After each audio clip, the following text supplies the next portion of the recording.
morning, loveys. It is March 23rd, 2025. Happy Sunday. Welcome to the shit show that is Nurse Kim and live on a Sunday. My house is a nightmare. I have teenagers just taking showers. Mr. Nurse Kim went to McDonald's, got a breakfast from McDonald's. Who do we think we are? I got an OJ right here.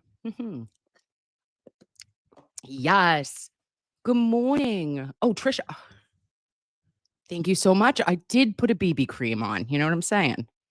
Good morning, Kat and Marie. Oh, Kelly, if Chloe bit, you must have quit. Hello, beautiful. Right back at ya. Look at us with our little duckies today. Okay, so let's do a little housekeeping because we're going to get into some great things this morning, including, but not limited to, the Karen Read Defense Fund, which has surpassed $800,000. I'm doing all the snaps for you, babes. You are incredible. You are the reason. You are the mission.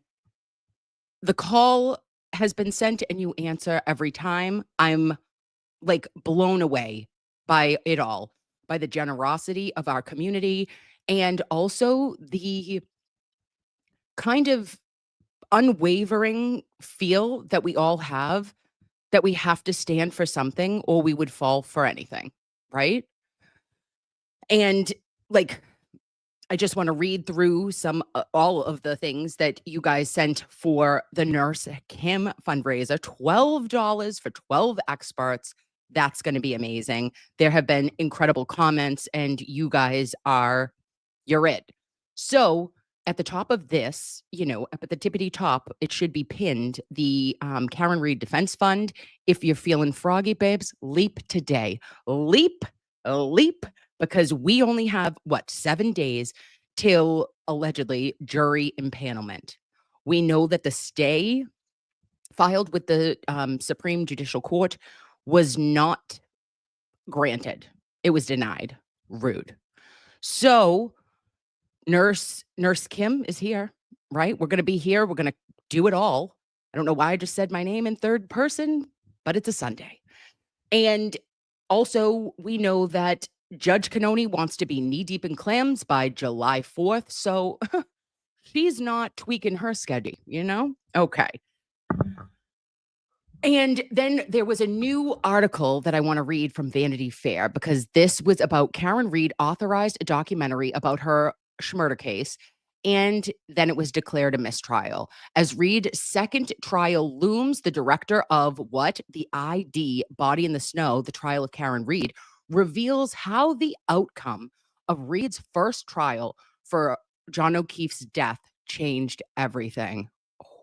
Now, the ID was a little bit like weird, right? It was a hit and a miss. It was like, it was good. I learned things that I didn't know personally, but also I don't think it was terrible, right? It's 5 parts, unprecedented access. Karen continues to give access to outlets that I've never seen for somebody who is trying to fight for their life every single day and fight for justice for Officer John O'Keefe.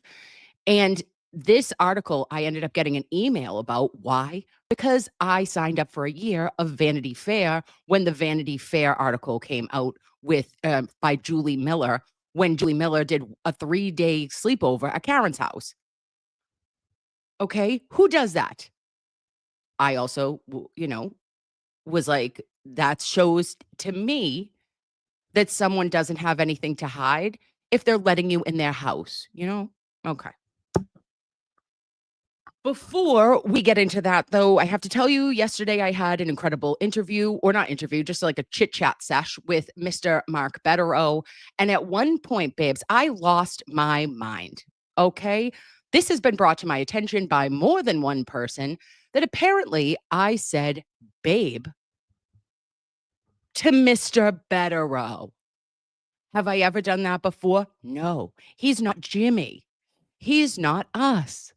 And I know better. But it slipped. And I'm horrified. So let's watch it together. And then I want you to know this is what I was feeling. I have a clip that perfectly demonstrates it by Steve Irwin, the crocodile hunter, and God rest his soul. So let's watch this little ditty. Be prepared. It's frightening. October of 2023. So those phones have had no new data.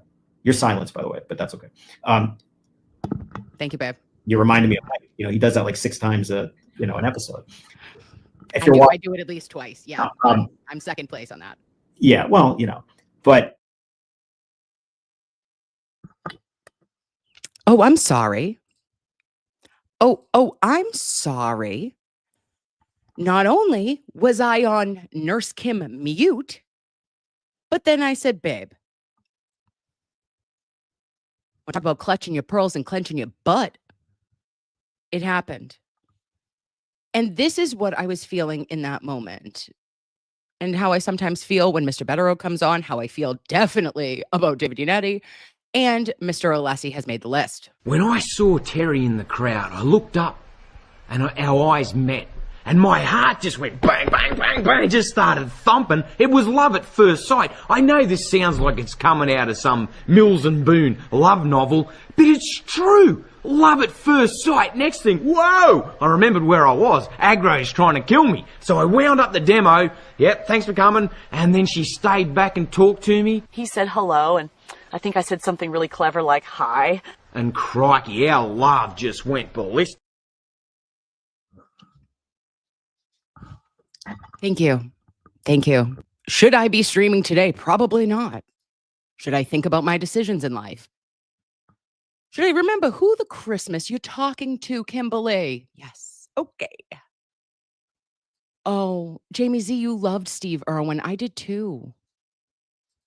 And Nosy Rosie says, I was sad when he went to heaven. I know, me too, babe. And Nobo, I love your hair. Thank you. I washed it yesterday. Hi, Iceman. And Moose Love says, I'm worried about Bev. I think she has dementia. Whoa, that's a hot take, babe. Yeah, I don't know if she's got that early onset, but I think that I saw somebody the other day that has a new handle that is Bev's albuterol, and I laughed out loud.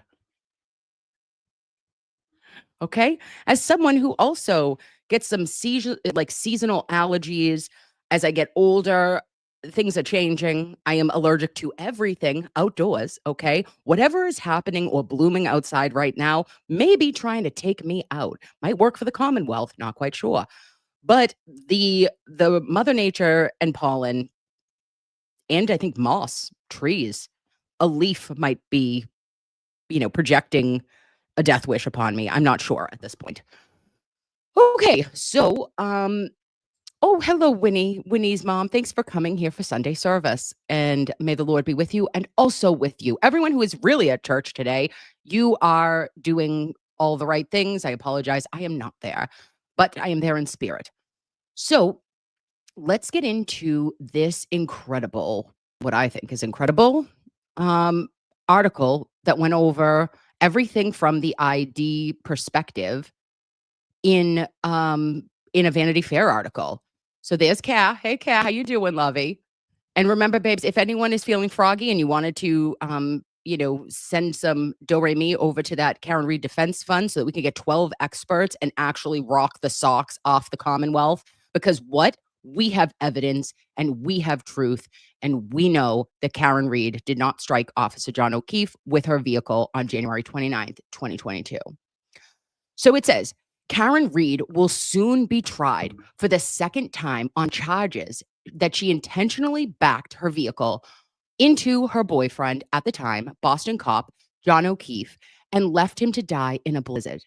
In some ways, her story can be boiled down to just 15 words. What? Read said the first 9 in the early morning of January 29th, 2022. After she discovered O'Keefe's listless body in a snowbank. Did I hit him? Could I have hit him?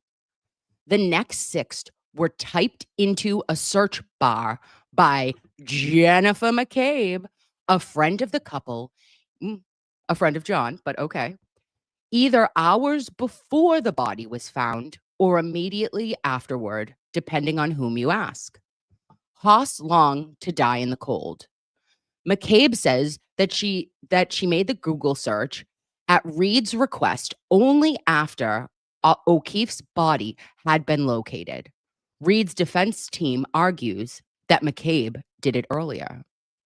Also, it's not Reed's defense team that argues that. That would be what, babes? A Celebrate report. The defense team didn't create a Celebrate report. It was Celebrate. And that's, I don't know, pretty concrete if you ask me. How many people in the United States of America go to jail based on their Celebrate reports, but not Jennifer McCabe's? Hers didn't happen. Okay. 4 months later, Reed pleaded not guilty to a charge of second-degree murder. Her lawyers alleged that she was framed by Boston police officers who, they say, confronted O'Keefe inside a home at 34 Fairview Road in Canton, Massachusetts, before he was hauled outside to die from hypothermia and blunt force trauma to the head. Then it says, for the definitive, far more detailed account of how Reed came to face 2 murder trials over O'Keefe's death, revisit Julie Miller's extensive reporting of the tale, which became one of Vanity Fair's most read stories of 2024. The defendant invited Miller to stay for 3 days at her home she later sold to subsidize her legal expenses.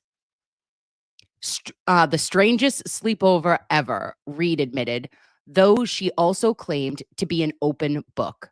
There's nothing we're afraid of. Any question you have, I have answers for. Oh, woo. Okay, let us go. Let's talk. How do we feel? That I do recall. And those quotes coming from Karen of there's nothing we're afraid of. Any question you have, I have answers for.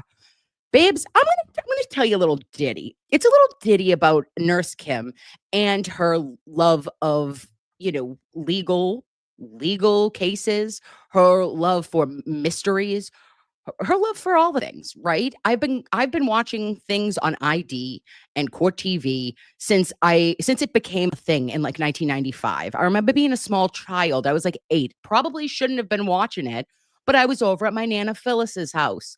And the first time you could watch a trial on the television, I was like, I'm sorry.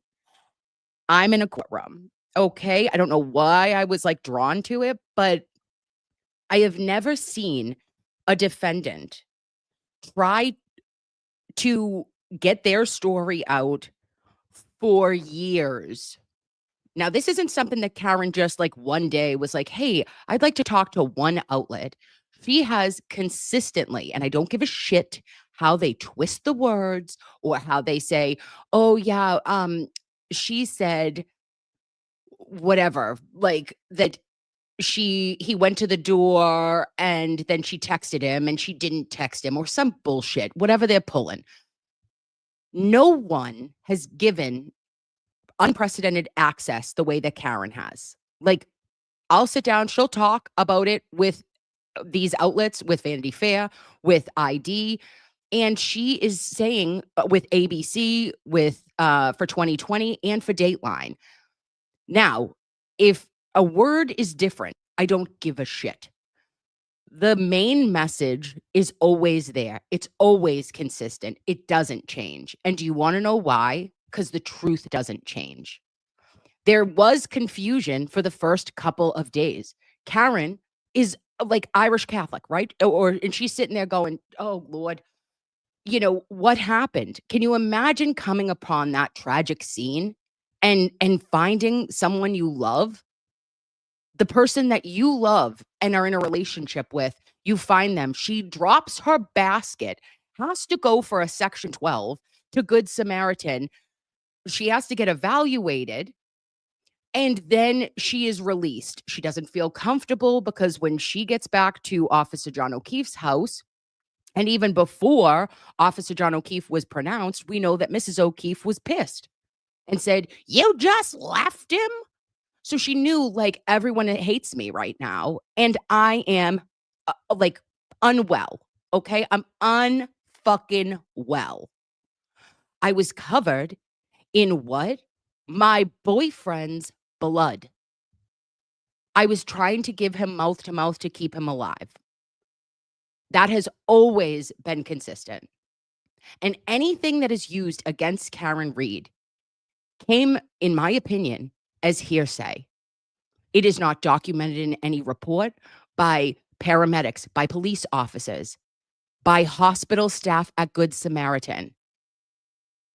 And if you want to equate her to like some evil genius or like Scott Peterson or like all these dickheads that I don't even know, like OJ or Scott Peterson, I hate when people do that. Yeah, maybe these guys tried to say I didn't do it for a week, not for 3 years. 3. Okay? Just saying. And Siobhan said, some types of people really enjoy the thrill and scheming of destroying lives and reputations in defense of their own at risk.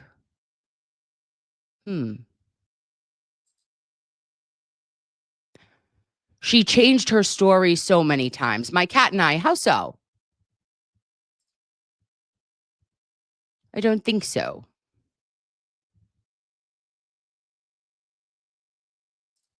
Crikey. Exactly, Danielle. Okay. So Read was so confident in her innocence. I don't know. I just said that. Cool. That she also agreed to let Terry Dunn Muir, who co-created Unsolved Mysteries, film her behind the scenes of the first trial. Now, here was the thing. I think that everybody thought that there would be a conclusion, right? Like no matter what, whether you are pro Commonwealth or free Karen Read, I don't think many people thought that there would be a hung jury in trial 1.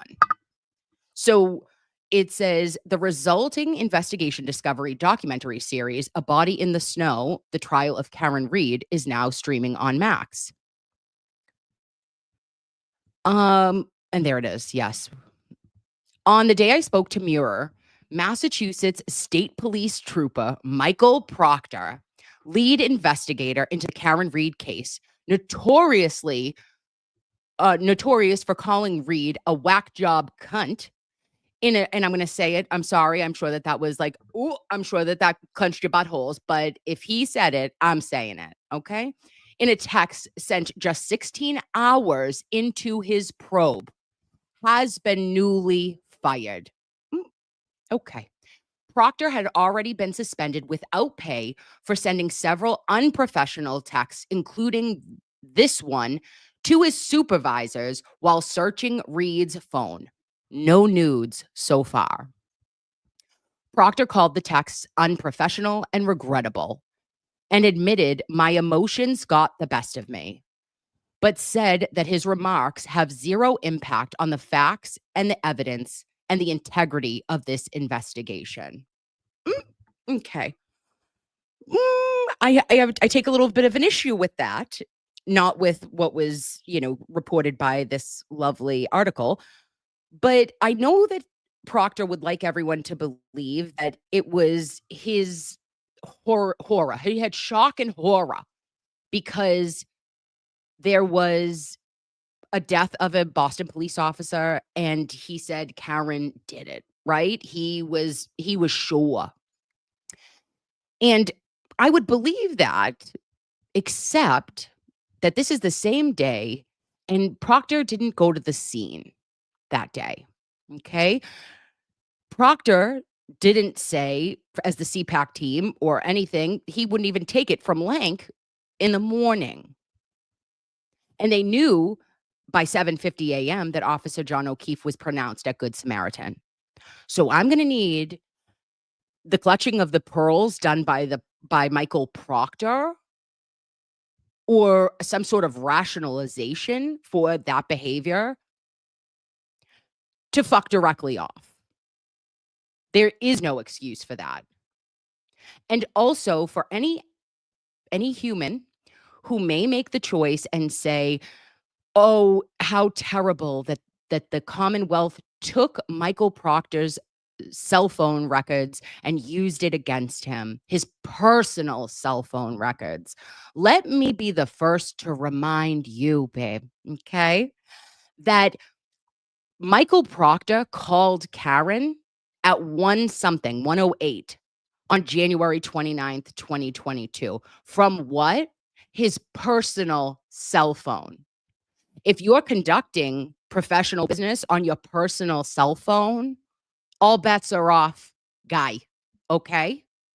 Additionally, maybe if you don't want to be a walking asshole your whole life, try to not give information to your 9 friends from first grade and all this other shit that you're giving real investigation updates to family and friends before the investigation has started barely. I think that Michael Proctor's excuse for what he said, what he did, and how he investigated this case is regrettable. Okay? I find that regrettable.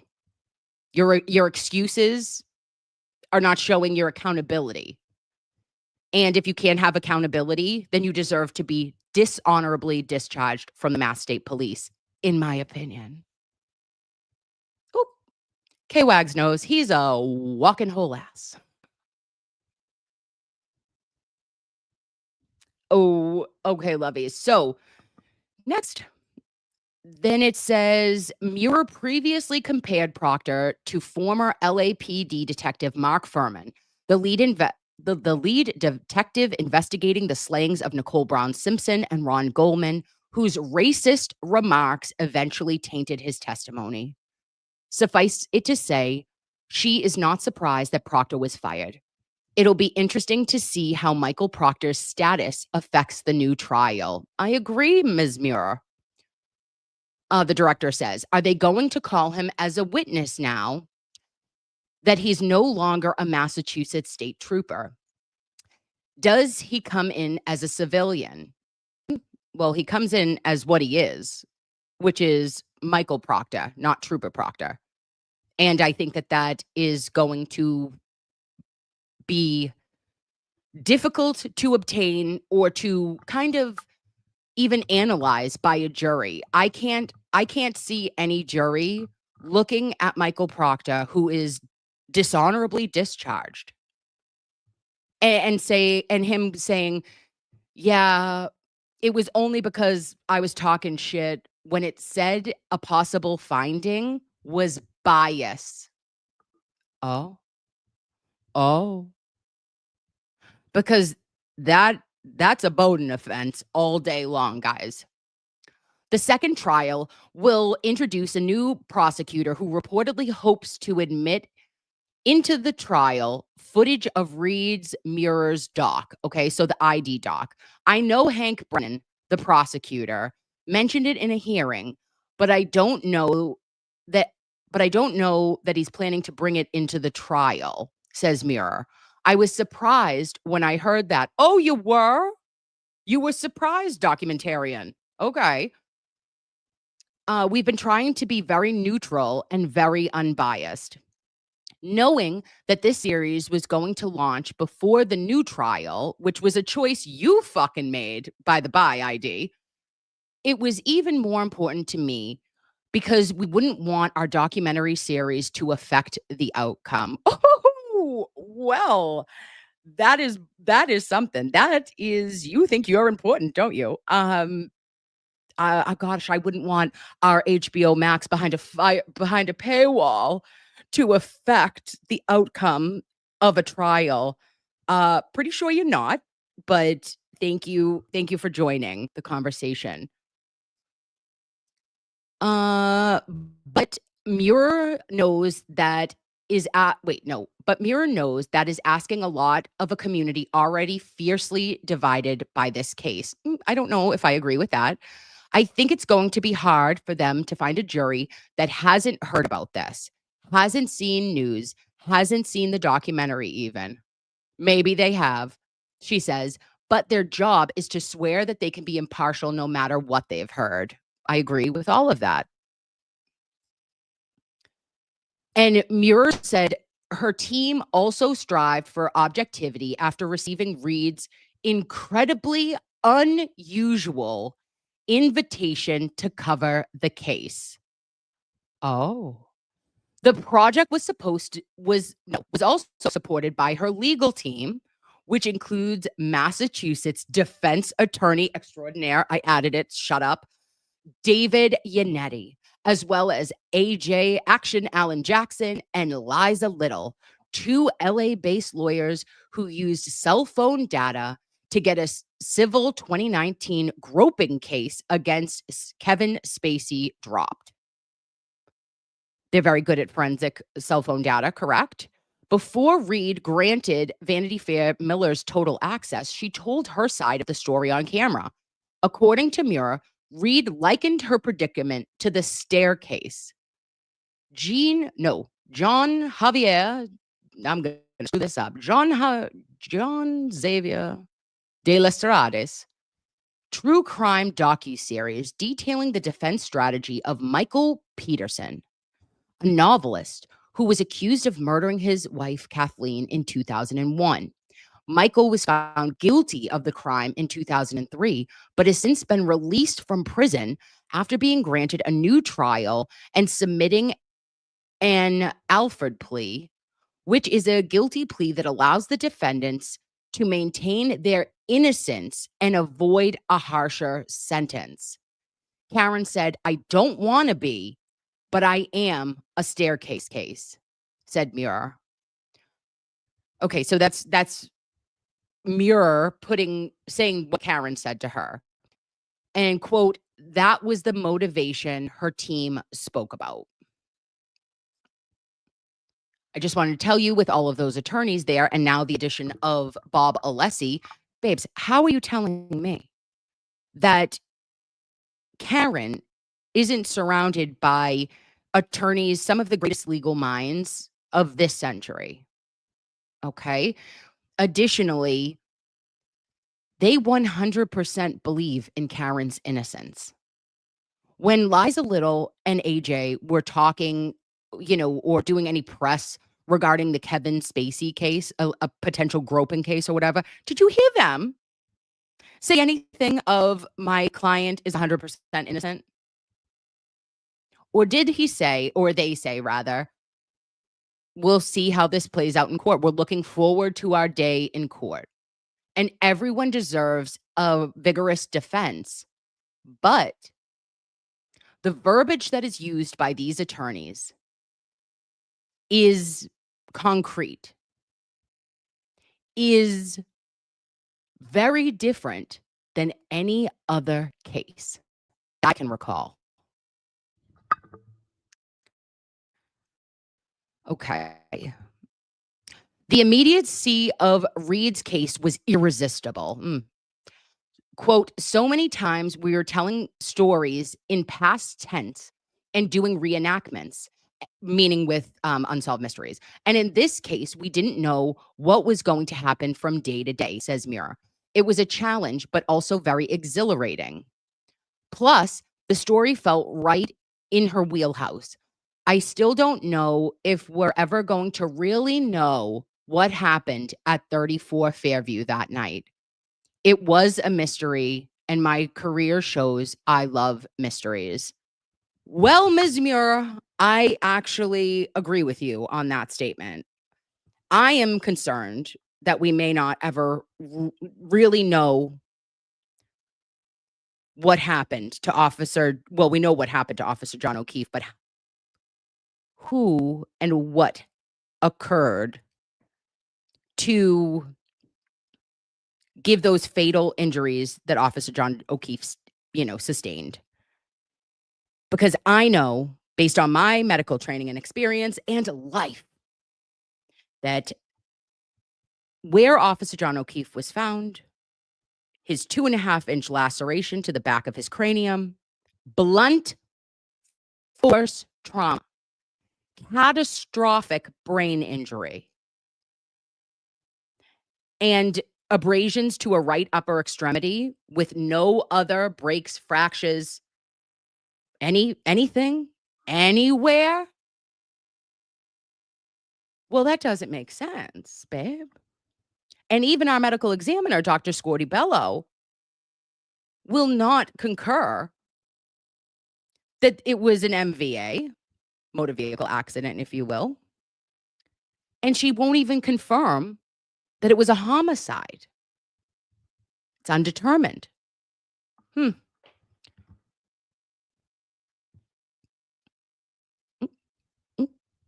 Jen Altman's in the chat. That's fun. And then we say production was fast and furious. We had one Zoom call, and then a month later, we were boots on the ground in Boston, says Mirror, whose team attended nearly every day of the 9-week trial alongside, quote, the Pinks, a group of Read diehards dressed in her favorite color, some of whom Muir says had traveled from around the globe for the trial.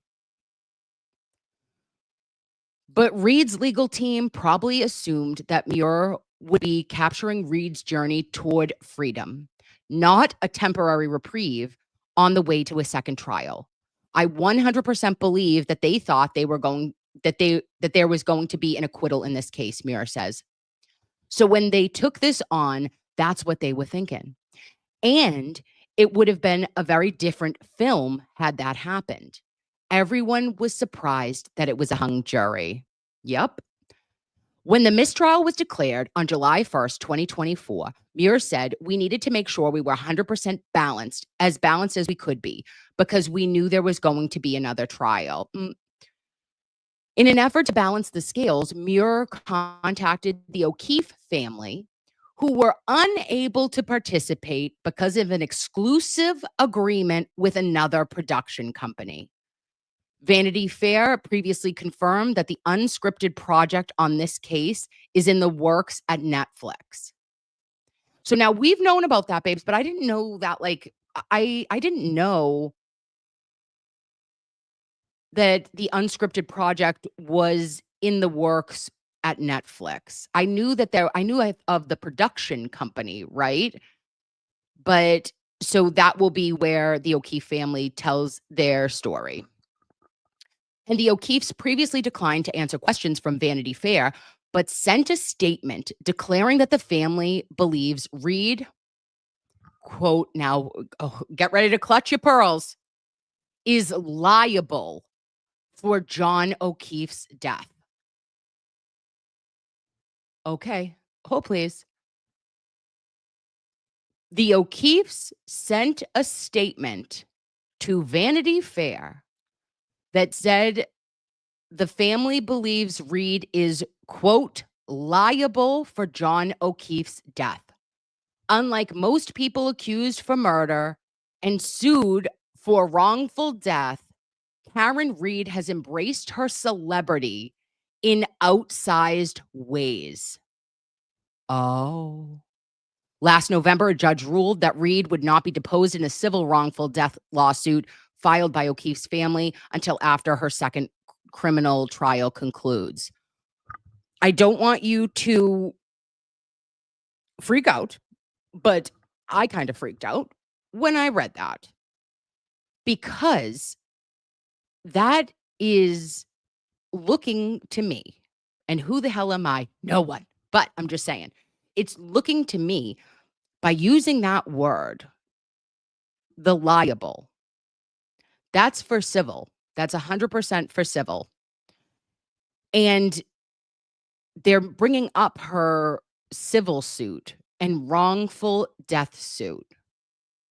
Now, I don't know about you, and I don't know how I would react in a situation that if my son or brother or uncle or anyone, cousin, friend had passed away, I would say something maybe as a statement that said, Karen Reed killed my brother, my family member.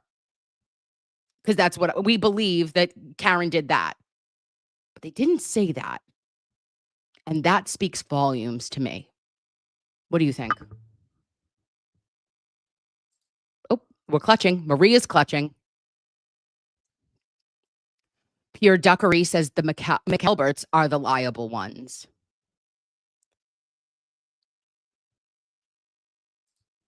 Oh, Diane G., I would have never read this article without you bringing it here. Thanks, Nurse Kim. No problem, babe. Oh, May Cronin says, I smell Paul in that comment. Oh, there it is. Well, I mean, I don't know. I'm just saying, like, I don't mean, but Jen Altman, like, that's what civil suits are for, right? Damages. And for me, and again, who am I? No one. Shut the fuck up, Kim. No one cares.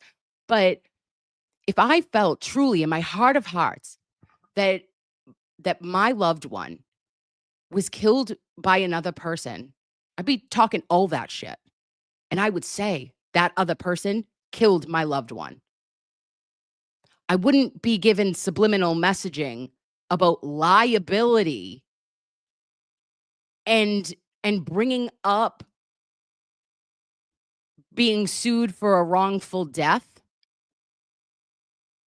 and that she has embraced her celebrity. What? That felt very out, like, in left field for me. I didn't see that one coming, you know? So then the O'Keeffes previously declined. Nope, we just talked about that. Thank you. Find where you are. In response to claims that she's relishing her notoriety, Reed told Vanity Fair, quote, anyone in my position who's being falsely accused would be shouting from the rooftops. Oh. But if you think for a second that anyone has fought harder to find the truth about what happened to John and to enlighten everyone about what happened to John harder than me, you're wrong. Oh, you wrong, Kevin from South Boston. And that, to me, just personally, in my opinion, sounds like someone who is 100% pushing back. I'm being falsely accused, and I'm trying to find out and have what garnered every resource to find the truth about what happened to Officer John O'Keefe, because John didn't deserve to die. John would still be here, right? And whether him and Karen would have been together, whether they would have broken up, whether they would have anything, they still would have lived productive and pleasant lives. It doesn't make sense that one night, because he went into a house party and she was pissed, that she was like, that's it. That's it. That's it. I'm going to end him. No.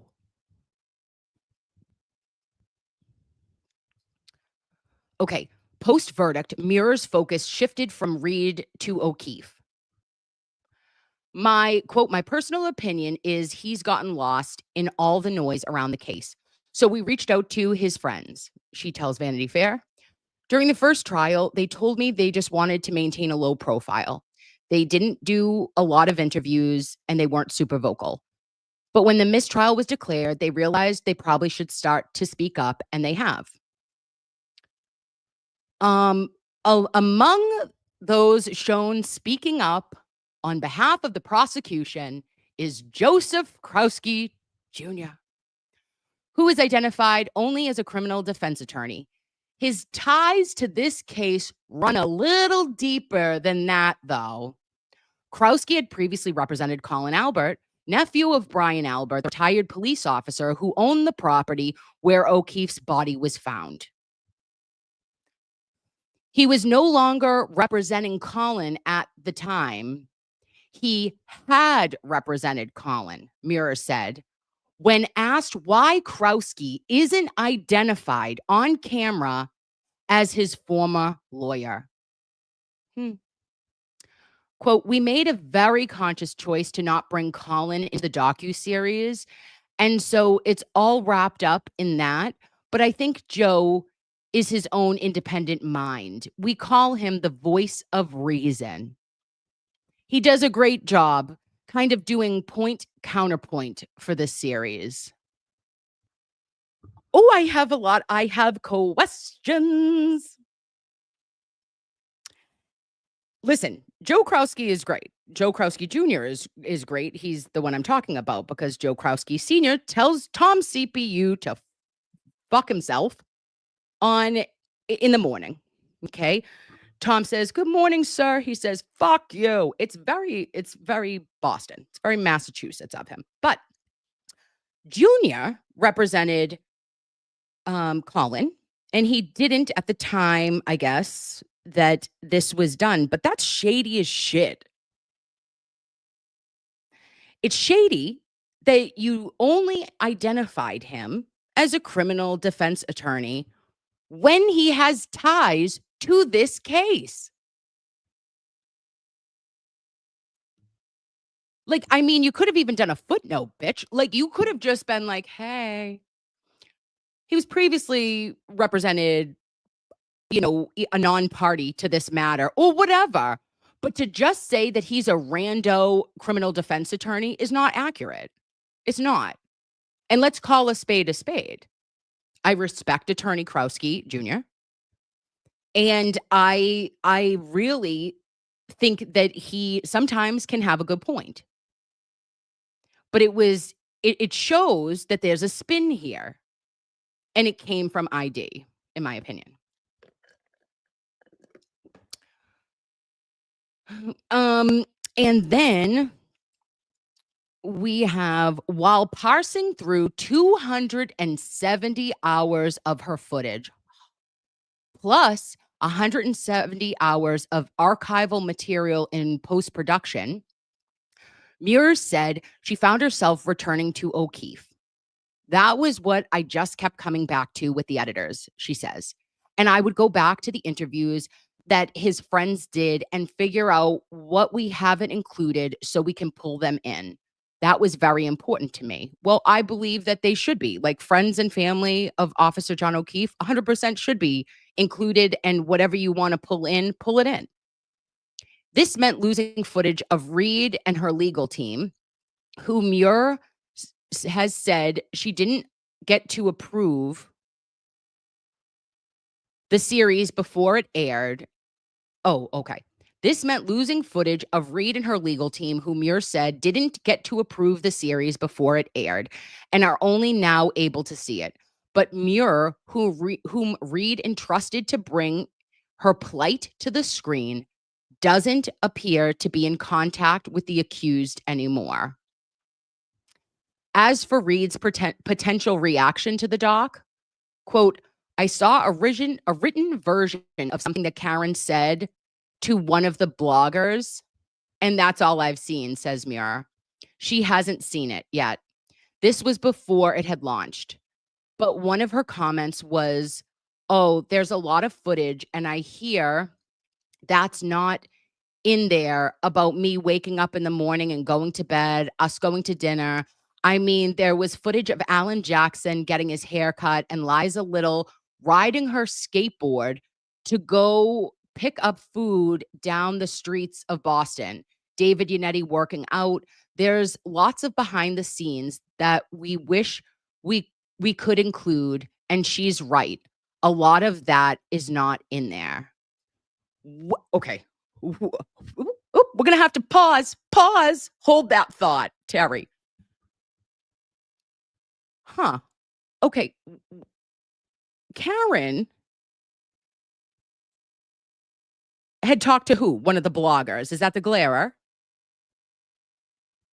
And is she saying that she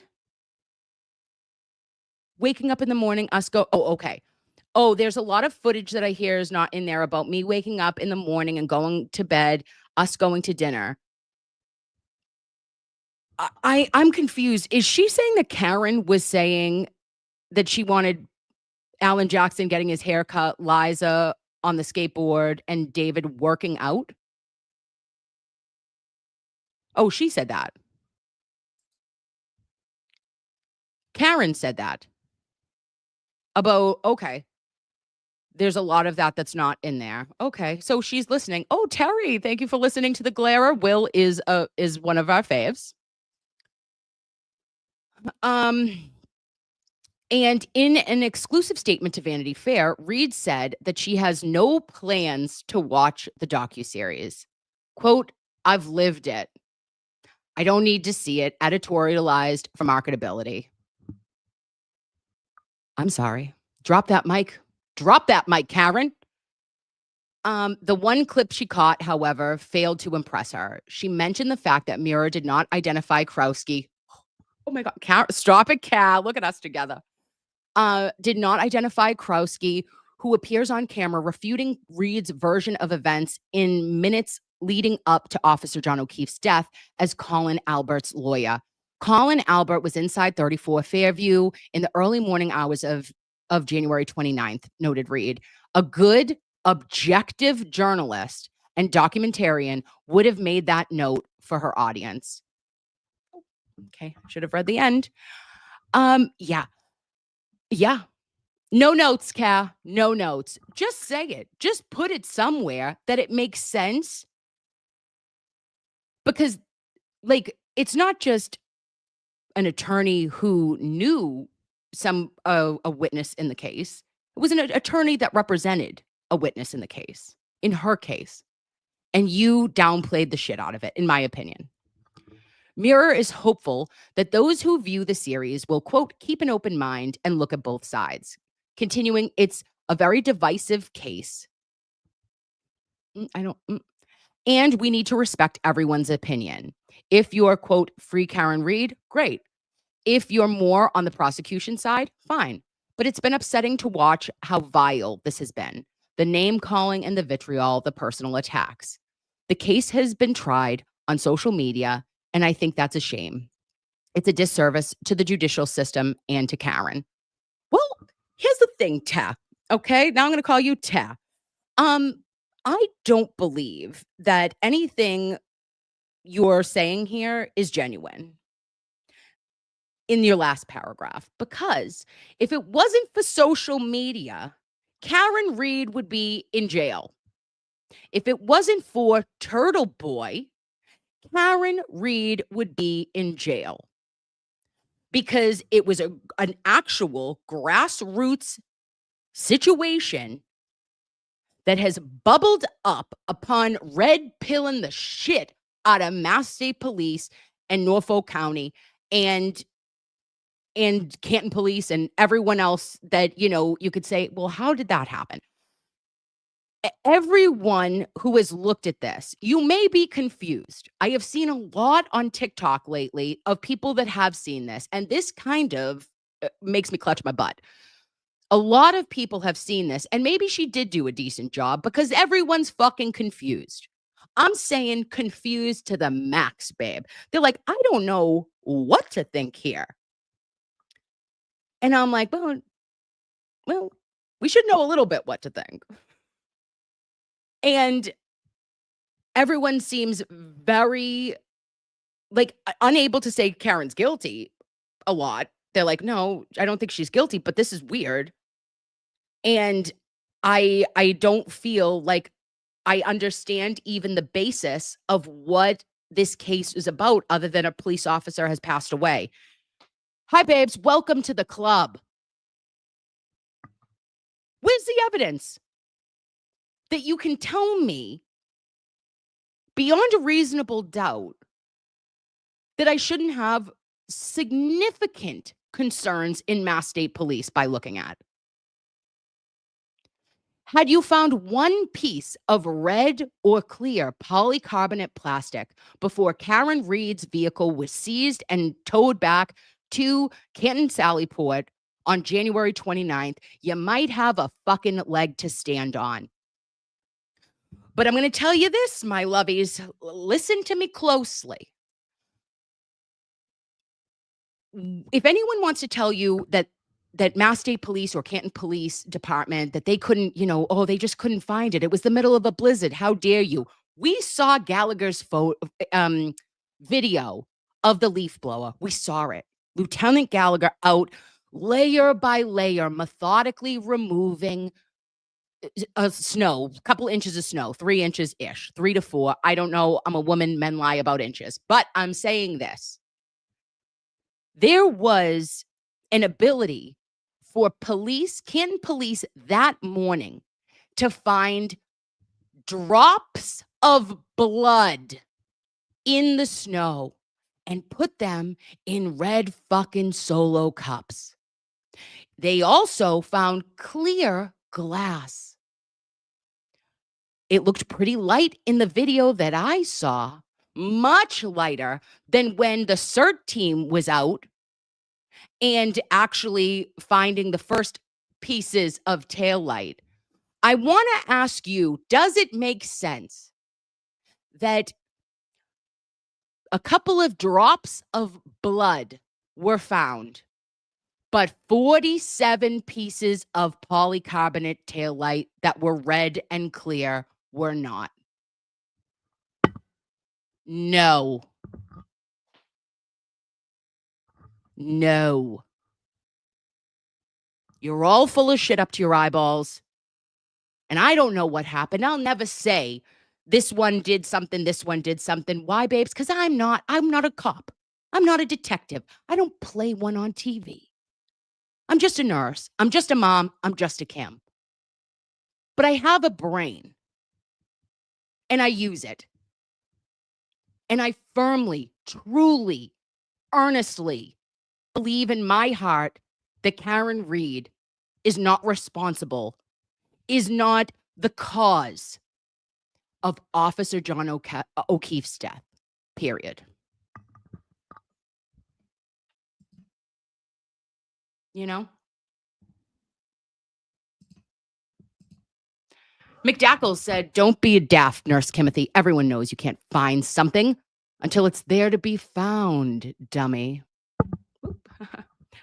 Kind of hurt my feelings a little bit, Mac Dickles, but I hear what you're saying. I'm picking up what you're putting down. And I'm a little bit of a dummy, I guess.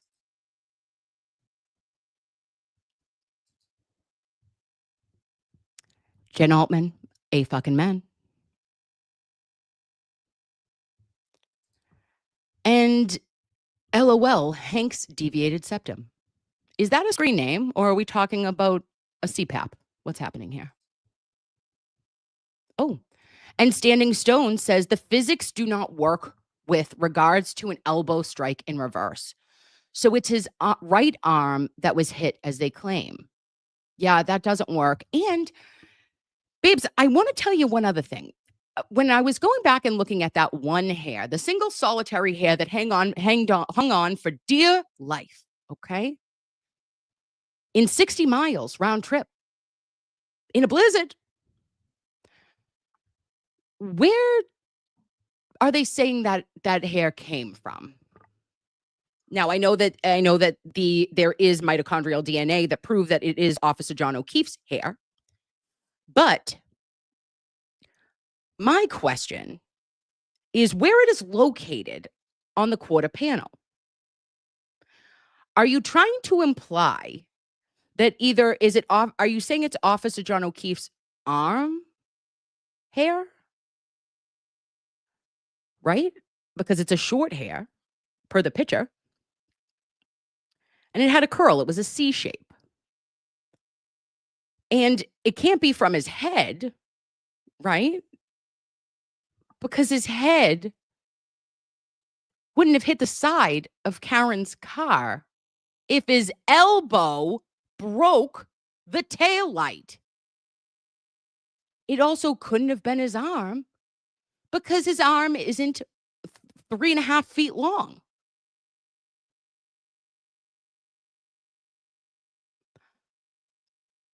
Like, I think that needs to be looked into. Like, what part are you saying that that hair came from? I don't know. And Letteros by Betteros said 0 blood or tissue DNA found on the taillight. Exactly. That's 100% accurate as testified to by Maureen Hartnett. If the taillight was responsible for OJO's arm injuries, there would have been DNA on it. Babe. Agree. And, you know, just as somebody who I've always said this to you guys, and I know that you believe this, and you know this to be true. If anyone has a law enforcement officer in your family, you know that when they go behind vehicles, they touch. That's what they do. That's how they're trained. Because God forbid, in case they get, you know, shot or there is a violent stop for when you're pulling somebody over, like you should be touching the vehicle to have your touch DNA on something. So, and I know that like when you're going around something, almost like a horse, right? Like I remember like, well, if you ever rode a horse, when you're going behind a horse, you need to let the horse know so that the horse doesn't kick you. This is more like you are leaving your, you know, self so that, you know, I think it just becomes kind of in part of their routine to like, I'm touching. And also her car was at Officer John O'Keefe's house for 2 years when they were dating. She stayed there multiple nights per week. His DNA should be everywhere. So it wasn't like they went out to a party one night. He had never been in her car. You know?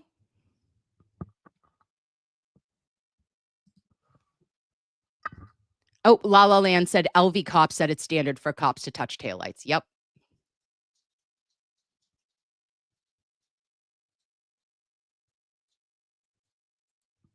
And Jemmy says 98% of people hit by a vehicle going 24 miles per hour would survive. Yeah, babe. And I'd like to tell you this. This is not funny, but it's that's not funny at all. But that's great. Like, yes, that is. That is a statistic. And especially, I think it would be 100% of people hit or, you know, sideswiped by a vehicle going 24 miles per hour survive, right? Like, just use our brains.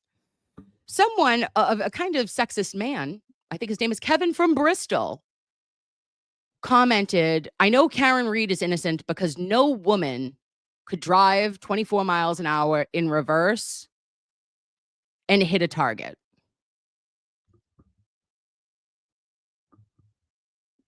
No lies were detected. Okay. Who has ever driven 24 miles per hour in reverse? Have you? I'm afraid if I go over 8 miles an hour. I don't think I ever have. I've tried. I tried in a cul-de-sac to go as fast as I could. And I like kibbied out at 12. And it was far longer than 62 feet. I don't know. Nosy Rosie says, LOL. I mean, I kind of like that. Mac RN, not even mad.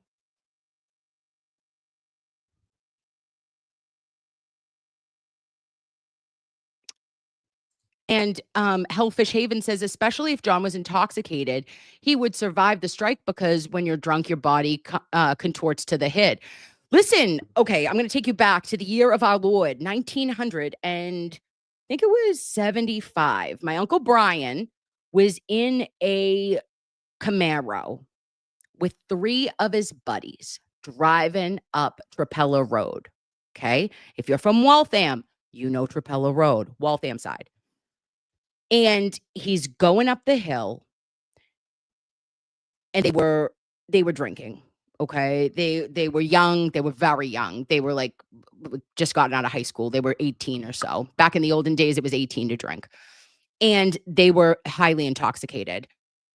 He drove off of the road and split the car in half. My dad fucking responds. Okay. My dad responds to the scene. And he goes, nobody can be alive. Like my father was like horrified, thinking that everyone's going to be dead. They all stood up. They got ejected. The car in half. Okay. And then all of a sudden you'd see someone like wobbling over. A couple kids had broken arms. One of them broke their nose. They had like some lacerations and stuff like that. Every single one of them lived. That's because you don't tense up when you're going to be hit or when you're going to hit something.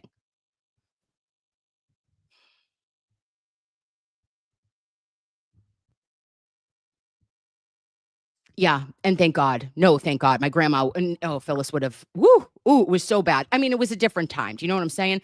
And but I mean, that is an example of if you're going 80 miles an hour and break and literally split a vehicle in half. And in the 70s and early 80s, vehicles were made different, babe. It wasn't plastic vehicles. Okay. We had metal vehicles.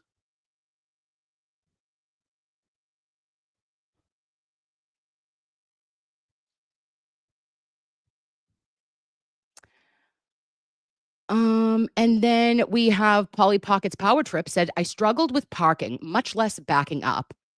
No worries. Don't drive now, though. And Newton's second, Vanessa G, thank you, says Newton's second law of motion and the concept of impulse, quote, change in momentum, force, mass, velocity, impulse, momentum doesn't exist in Canton, Massachusetts, apparently. Rage. I know, Vanessa. Tell me more. Right? They also have no service, babe. Canton, Massachusetts has been the butt dial capital of the United States of America as well. What is happening? How are that many butt dials and that many butt answers occurring on one night? Was it a full fucking moon? Do we need to, is it the Canton Triangle? I don't know.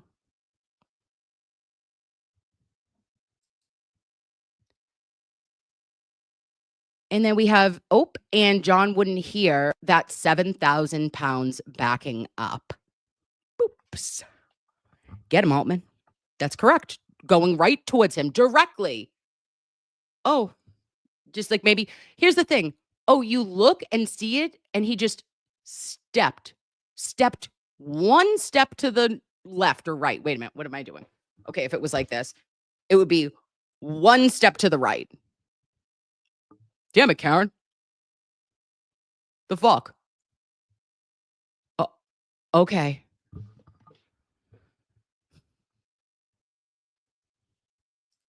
Oh, loveys. Oh, I'm so sorry. Kelly, on my birthday card from my 9-year-old Declan, he wrote, "That's assault." And the pic on X, it was the best. Oh, I love that. I love that, Kelly. And we have, No Shrinking Violet said, Sean McDonough said he heard Brian and Colin hit John. He got KO'd and fell back, hit his head, convulsed, and then threw up. Oh, no. Convulsed and threw up, and then they threw him out on the snow. Yeah, I don't know. Again, babes, I don't know what happened, right? But Officer John O'Keefe did vomit. And he did vomit while he was in the upright position because there was vomit found where? In his boxes. Okay? So I want to also talk about A plus B has to equal C. You can't vomit into your boxers if you are laying supine on the snow. Okay. So that doesn't make sense either. And Deborah79, thank you so much, Lovey, says Nurse Kim, thank you for all you do. You're, in my opinion, spot on. And I agree 1,000%. This article was insane. Thank you for sharing it. Also, great point about the civil damages comment. Yeah, and again, Deborah, this is like me just, I'm just talking. We're just talking, right? It's just us. We're just talking to each other. But I don't know. That's how I'm reading it. And I'm not going to be like, I'm not going to shy away from saying an opinion that I feel, right? Like I'm trying to not ever be offensive to anyone. Like I don't want to. I don't ever want to hurt anyone, but at the same time, I know what I believe, and I'm allowed to have an opinion, and that's okay. All of you are. If anyone tells you that like you're not allowed to have your opinion, you're not allowed to, your lion eyes are telling you things. Tell them to fuck off. Tell them you have something. Oh, it's in your pocket, okay? And you just found it for them. Don't tell me what to do. Don't tell me what I have to think. I'm following this, and I have followed this for a very long time. All right? Almost 2 years. I know it's not 3 years, but there's been people that have followed it much longer than me. But I have had questions since the first time I heard that Karen's charges were increased. I said, oh, holy shit. Commonwealth must have her by the balls. What the fuck did she do that this is a murder too? They got a video? What do they got? They must have her at the scene. They put her there. They have a video. It is what it is. And then to come to find out, they have nothing. They have nothing that would, in our opinion, had you searched the house of 34 Fairview, the home in which a body, a lifeless body was found. You didn't search the house. So we have to ask, hey, was there anything in there? Doesn't mean that I'm saying that it would have been found, but it needed to be ruled out. You then, you did it. You found taillight. Oh, okay. Well, the taillight puts her at the scene. Oh, well, wait a sec. Oops. The taillight wasn't found until after her car was back in Canton. There's no other physical evidence. And then you have the statements of just 2 people. 2, babe. That are documented days later that say, oh, she said, could I have hit him? Which has morphed and translated into I hit him, I hit him, I hit him. Carrie. Jen. I watched the dash cam. I didn't hear Karen say that fucking once. I'm looking for the pattern. I didn't see it. I see Karen hysterical, frantic. I don't know. It's like all these things just don't quite make sense. And based on that alone, she should be found not guilty. I truly believe she didn't do it, but she should be found legally not guilty. And Sweet Sue says, sent you a Cash App message. I can't send on this chat for some reason. Oh, I'm sorry, Levy.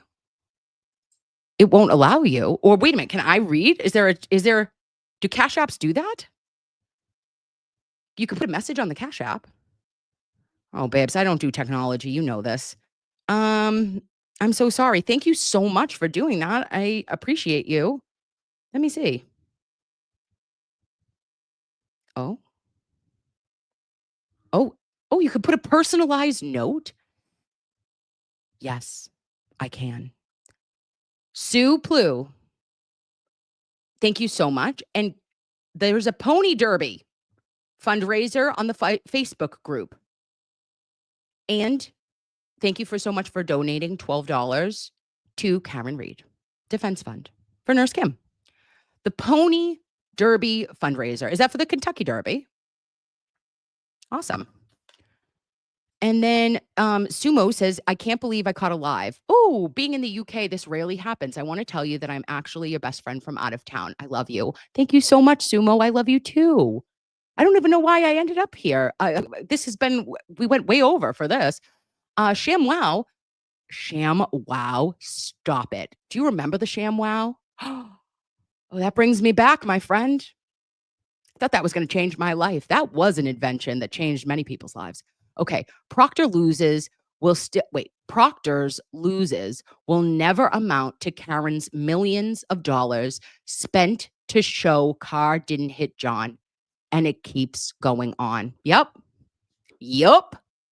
Agreed, ShamWow. And Gary, thank you so much. Levy said, do you think Plevin and Boundless are banging? Okay. All righty. Let's get back here. We are moving on. And love is love, babe. Okay, that was it. That was our article. Now, let me see. Oh, Lulu Bell. Good morning, Lovey. Mercury is in retrograde right now, my sister paralegal. That might make sense. Oop, and a barf bag. We are all over the place right now. This is very this is very Sunday morning with Nurse Kim. I apologize. I just wanted listen, I was thinking about doing this, guys. All right. Let's tangent real quick again for the 19th time today. How do we feel emotionally about so I went back and I was watching Lank. And I don't know why I was watching Lank, but it's the Lopolito brothers. I mean, I care about, but I don't care about. But I do care about the fact that I think because of what Nicole Albert said, that Lanka was the only one in that house for police, that Good didn't show up till later. And I think it's weird that they would say that there was two of them if there was really only one of them in the house. Okay? I'm talking about when they first arrive on scene. And then I was going back in time and I said, well, Carrie Roberts, I find very credible. I do. I liked her from first trial. I said Carrie didn't really say anything that was that hurtful to Karen at all. But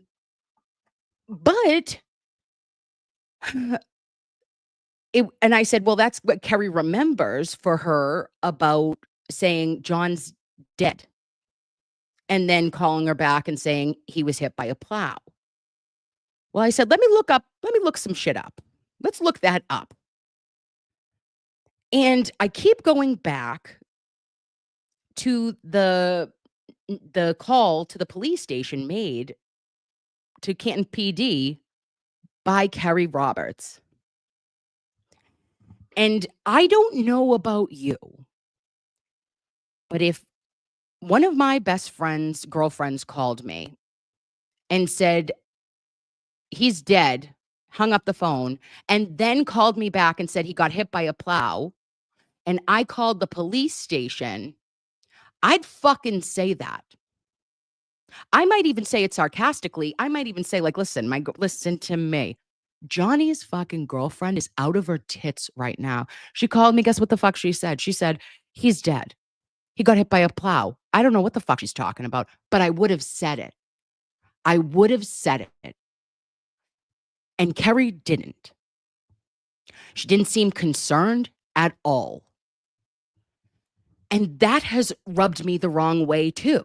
They're talking, Carrie Roberts and Officer Good are talking about a blizzard party. Like, oh, they all went back to a blizzard party. And then Good goes, I wasn't there. I'm like, what are we talking about right now?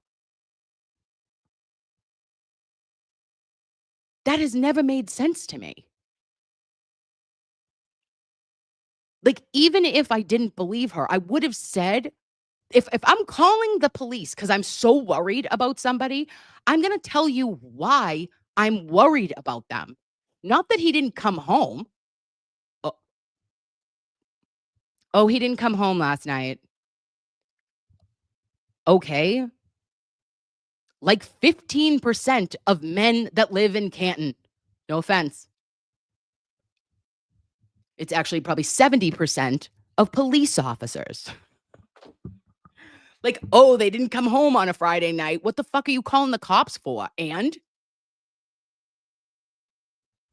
you know, like that early in the morning, I don't know. That just doesn't make sense. And then to hear her voice, I was like, oh, she must have been worried. But you didn't say that. And also what I found interesting is that that wasn't the statement that was made by Carrie Roberts on January 29th. Her interview with Proctor never mentioned that. She never mentioned it until February 1st. Per documents. I'm going to read it to you because I have it. Oh my God, we're really tangenting now. I'm sorry, guys. I apologize, but I have to get it out. I feel the feelings. It was with me and love, a Romy with cheese. We're talking. Okay, so look at. On January 29th, 2022, troopers Matthew Dunn and Dave DeChico conducted an interview of Carrie Roberts. At approximately 5 a.m., Carrie received a phone call from Karen stating John didn't come home. It was snowing and she was worried. Carrie met Karen at Jennifer McCabe's house and observed Karen to be hysterical. Okay. Then it says that Carrie stated she believed Karen was still intoxicated in the morning and told Carrie she did not remember last night. Karen stated, quote, I was so drunk, I don't even remember going to your sister's last night, Jennifer said. Carrie followed Karen's black Lexus back to John's house. Carrie drove Jennifer and Karen to 34 Fairview to look for John. Carrie described the weather as whiteout conditions and as they were driving around. Then Karen stated, I see him. There he is. I see him from inside the vehicle. Carrie stated only Karen saw John as he was covered with snow through the whiteout conditions. Then Carrie said they exited the vehicle and Karen stated, I see him. Carrie observed John at approximately 12 feet from the roadway with a swollen right eye and a laceration above it with blood around the nose and mouth. Carrie stated they began CPR and called 911. It was only, then the next line is, on February 1st, 2022, I, Trooper Proctor, spoke with Carrie via phone. Carrie stated on January 29th, 2022, at approximately 5 a.m., she was contacted by Karen. Carrie answers the phone to hear Karen state, John's dead. Carrie, I wonder if he's dead. It's snowing. He got hit by a plow. Well, I'm sorry. That's a little bit different, isn't it? Just saying. You didn't even report that until the day that Karen was being arrested. After the infamous timeline was completed, right? I don't know what to think. And I'm not blaming anybody here. All I'm just saying is that's weird. And it's not weird shit that you can talk away. I think it's weird shit that matters. And that does not point in the direction of Karen Reed. And that Trooper Proctor got that information from Carrie is interesting, in my opinion. Oh my dudes. Oh, guys, sorry. Look at, now we're tangenting it even more. Look at this. Look who is here with us. Hey, Hi, Lovey. how's it going? I don't know what I'm doing right now, Will. I was supposed to be doing a fundraiser and I just keep going off on tangents. I apologize. I have no idea. I have not been listening. I came down here to Did you just wake up? on. No, No, I came down here to jump on, and I tried to get here like at 11:30. I had set everything up, and Clever decided to run away. So I had to run all over the neighborhood and find Clever. And now I found him, and now I'm back. Oh. I'm here. Okay, So, that's yeah. not all right. We know you've told us that Clubber is okay, so thank God. But what was he just Yeah. excited and like decided to just go for a No. jog? No, what happened was he's a little shithead who doesn't like to step in water. I can't even like Oh. take him out to do a proper potty when it's raining because he doesn't like to get wet, even though he loves baths. Go figure. But I opened the door to my studio, and apparently there's a plumbing issue here. This is a very old house. Plumbing issue that just came up, and now stuff from other toilets came up out of this toilet, and I'm like, I don't even use this toilet. Okay. And and as I'm assessing the situation, Clever decided to just run away. And then I realized after assessing the situation, okay, where's my dog? And so I went looking for him and found him roaming the parking lot of a church. So it's Sunday. That makes sense. And- Clubber is Catholic. Yeah, he clearly is. I forgot to baptize him, and I guess maybe he's mad at me for that. But yeah, so now he's good. Now he's back. But he's upstairs now because he still wouldn't come in to the studio because of the water. So Wow. I was like, I don't have time for this. Go hang out with Drago upstairs. And that's where he is right now. Well, he's the goodest boy that ever lived. And I listen, if he needs to come to Auntie Kim's, okay. And I'll get the him goodest. He's the goodest shithead that ever lived. Absolutely. I completely agree. I also like that he doesn't like I like that he doesn't like specific water, but loves baths. That Kersey Nursey M and I understand Clubber. Yeah, I mean, I understand it too. It's so funny because I still can't even get mad at him. I'm like, dude, it's like we get in my buddy's truck and we go looking for him, and I'm like, get in the fucking truck, dude. Come on. Like, dude, Yeah. what are you doing? He's just all Knucklehead. okay. Yeah. Like I put in a report with the chip company and everything, and yeah. Because you don't take those chances. Like every second counts, so even though like I knew he's just gonna come running back. I knew it. It's just that I don't have time for this. Let's go.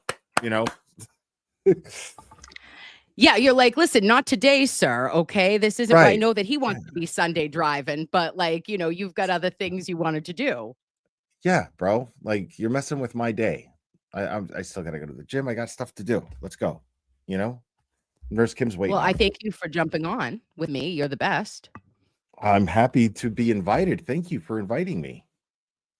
Was it rude that it was last minute? Because I sent it this morning and I fell asleep last night. I didn't even think to send anything out. I was like, you dumbass. I sent out. You're like asking 4 me invites. if I think it's rude to send out last minute invitations to my to your channel. You're asking me if I think it's rude. I love that. That's beautiful. I was hoping you'd agree with me and say no, Kim. It's fine. I don't know how to plan ahead at all. I don't know how to plan ahead. Like everything I do is last minute.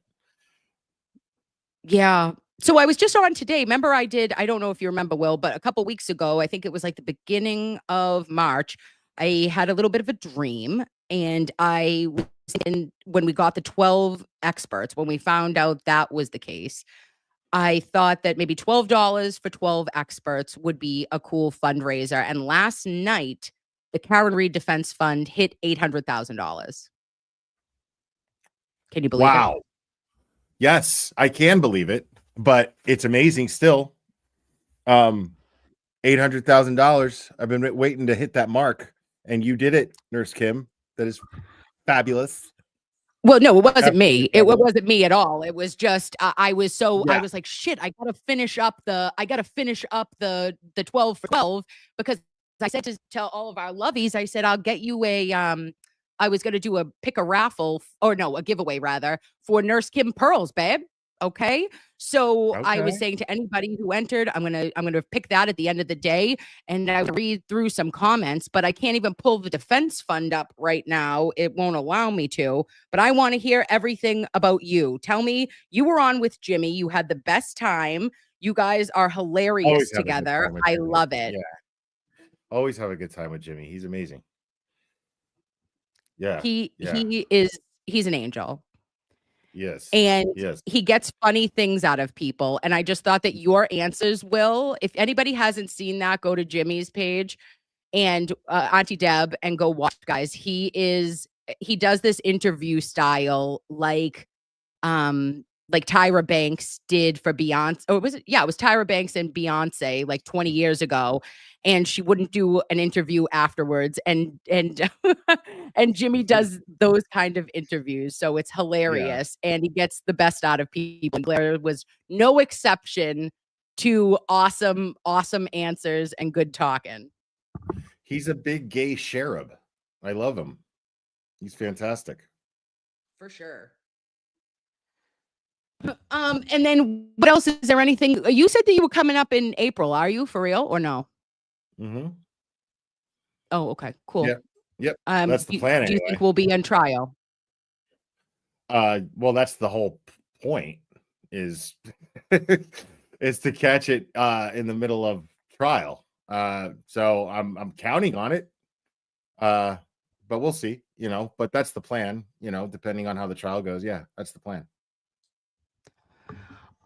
Awesome. And do you think that I haven't talked to you since like the Proctor news? Okay. What are your thoughts on Proctor being dishonorably discharged? It's a start. That's where I'm at. I mean, I'd love to share in all the celebration with everyone. I mean, and I am celebrating the fact that he's fired.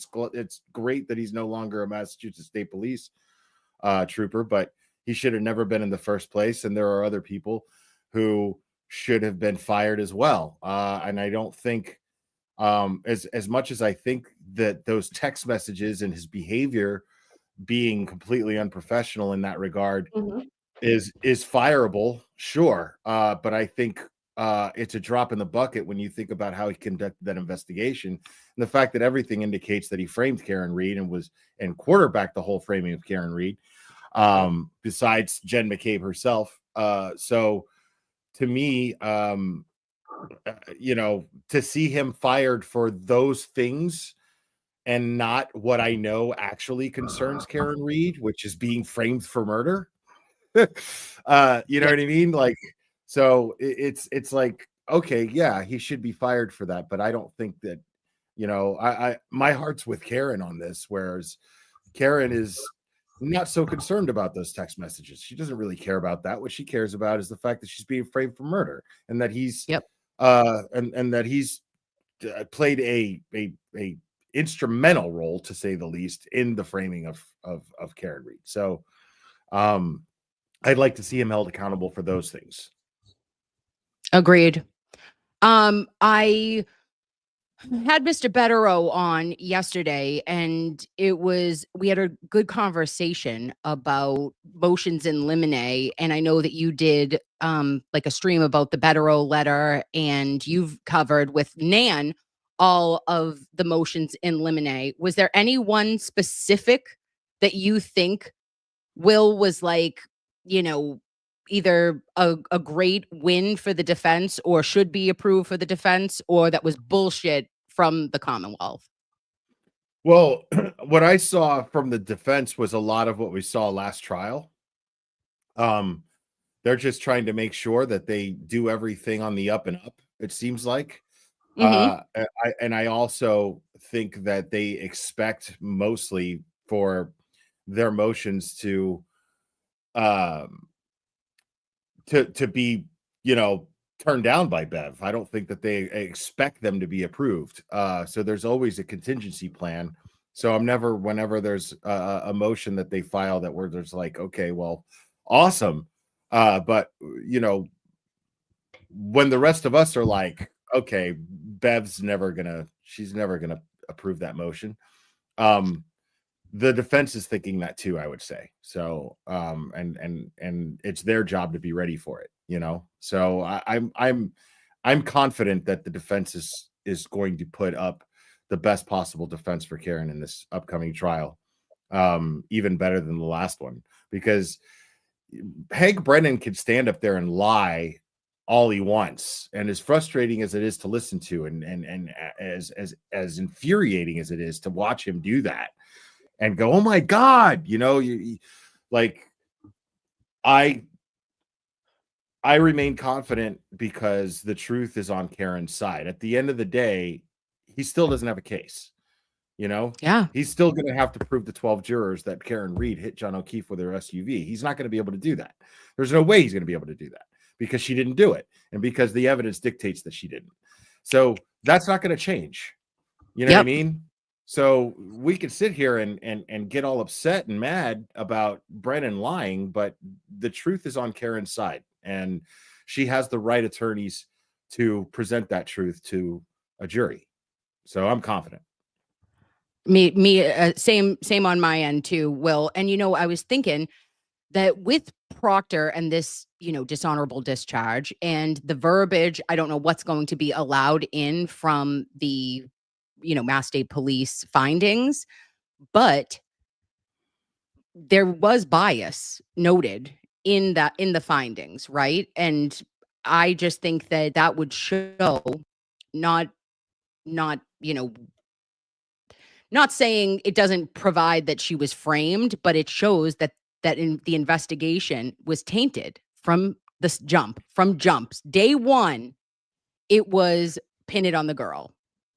Sure. I'm expecting that, because you can't just outright accuse someone of framing someone without proof. You know what I mean? Even the defense can't do that. Like you're accusing, you know, it's unprofessional to accuse you because you're implying that the prosecution knows about this, that they're aware, you know. So you're accusing them of being nefarious, and you just, for some reason, for obvious reasons actually, but you can't do that in open court. It's unprofessional, right? But I knowing what we know from the last trial, I believe that Karen's team is going to be able to paint that picture for the jury without actually throwing out an accusation. And in doing so, will also cover the ground of creating reasonable doubt.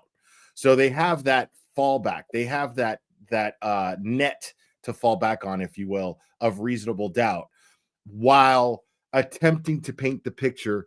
I mean, at least the investigation was conducted poorly, but you should be asking questions as to why so consistently this was performed so poorly.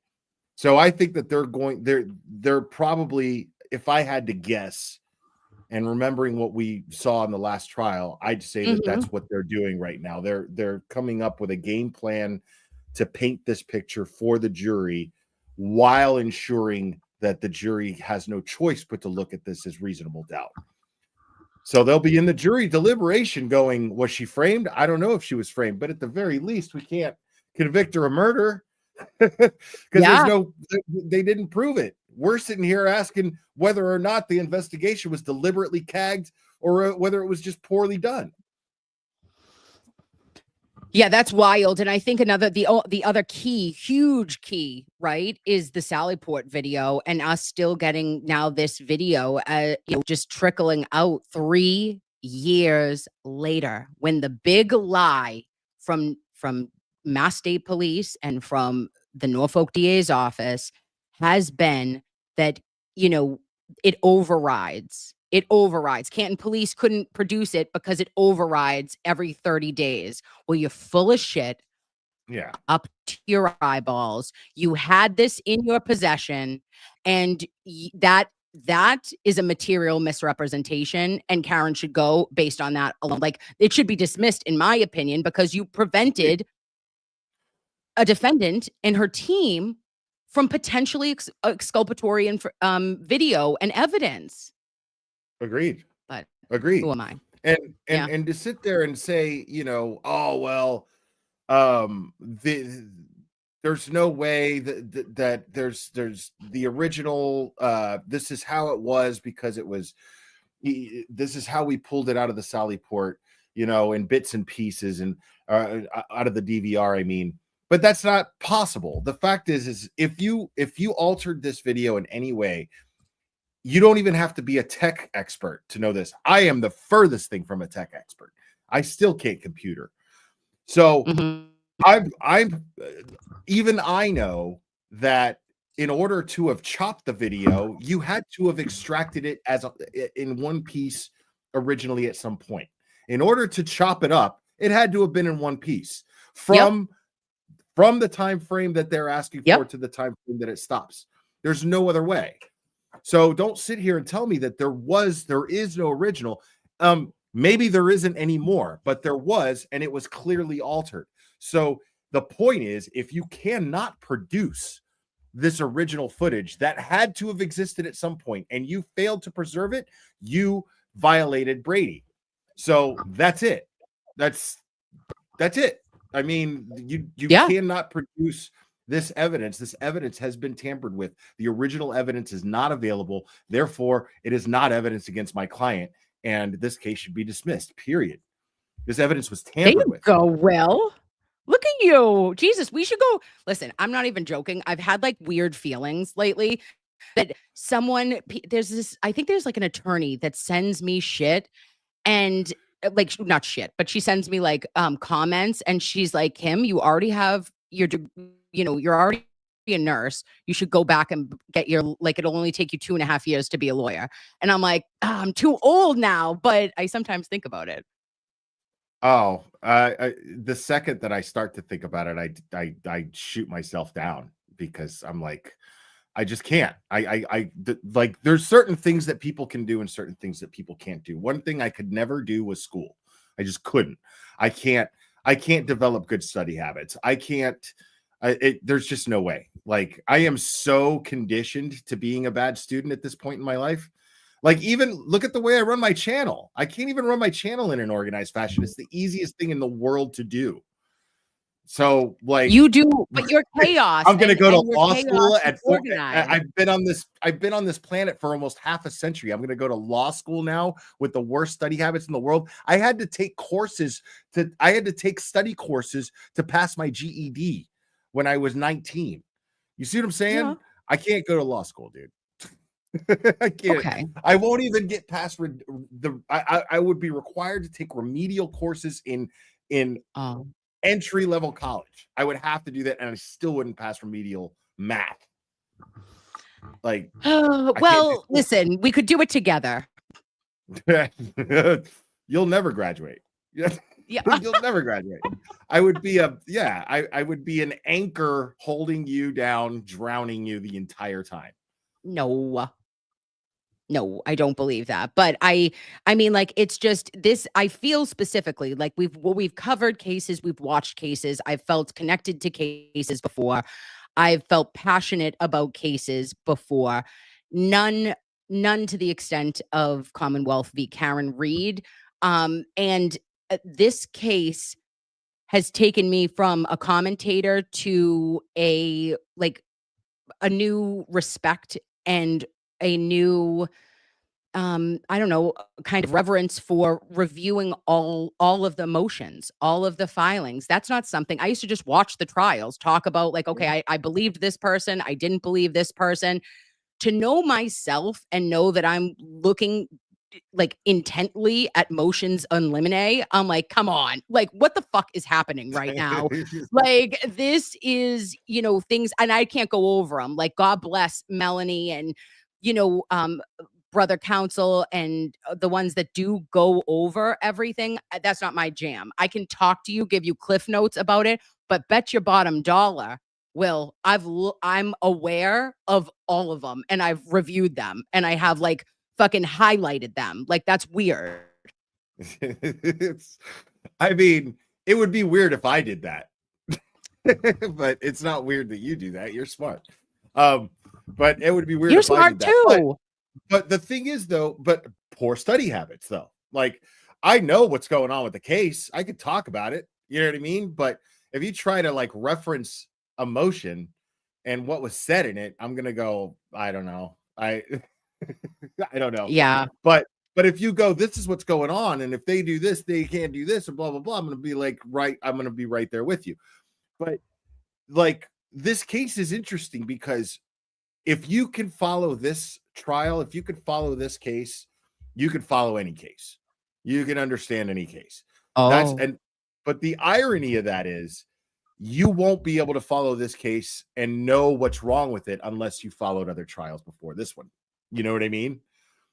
So it's really bizarre. It's a really, really, like, I've never been in this position before following cases. I've never seen a case like this. I